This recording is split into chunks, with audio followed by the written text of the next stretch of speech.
Right bulletin లో breaking news చూస్తున్నాం. కర్నూలు శివారులో గత నెల 24వ తేదీన జరిగిన బస్సు ప్రమాద ఘటనకు సంబంధించిన వీడియోలు సోషల్ మీడియాలో వైరల్ గా మారాయి. ప్రమాదం జరిగిన సమయం కంటే ముందు ఆ మార్గంలో వెళ్లిన ప్రైవేట్ బస్సు డాష్ కామ్ లో రికార్డ్ అయినటువంటి దృశ్యాలు వెలుగులోకి వచ్చాయి. బైక్ యాక్సిడెంట్ తర్వాత శివశంకర్ కింద పడి మృతి చెందగా ఎర్రిస్వామి స్వల్ప గాయాలతో బయటపడి తానే శివశంకర్ ను పక్కకు లాగానని పోలీసులకు చెప్పుకొచ్చాడు. దీనిపై గత కొద్ది కాలంగా అస్పష్టత నెలకొని ఉండేది.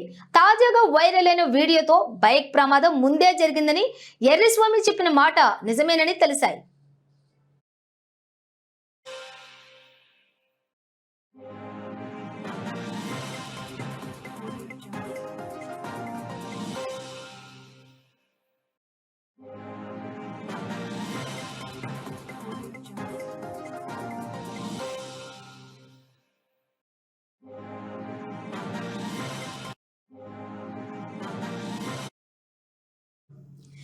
ఈ ప్రమాదంలో బైక్ కుడి పక్కకు పడిపోగా మృతి చెందిన శివశంకర్ ను ఎడమ వైపునకు లాగిన దృశ్యాలున్నాయి. కొన్ని బస్సులు ఆ బైక్ ను తప్పించుకుని వెళ్లిన వీడియోలో కనిపించాయి. కానీ కావేరీ ట్రావెల్స్ బస్సు మాత్రం ఆ బస్సును తప్పించుకోలేకపోవడంతో ఈ ఘోర ప్రమాదం జరిగింది. దీంతో పాటు సమీపంలోని ఓ డాబాలో ఉన్న సీసీ ఫుటేజీ కూడా విడుదలైంది.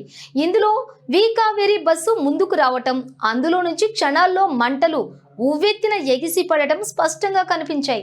సరిగ్గా రాత్రి 2:44 ఈ మంటలు వ్యాపించినట్లు వీడియోలో కనిపిస్తోంది. అంతకుముందు రాత్రి 2:25 రోడ్డు ప్రమాదం జరగడం, ఆ సమయంలోనే శివ మృతదేహాన్ని స్నేహితుడు ఎర్రిస్వామి రోడ్డు పక్కకు లాక్కుని రావటం వీడియోలో కనపడుతోంది.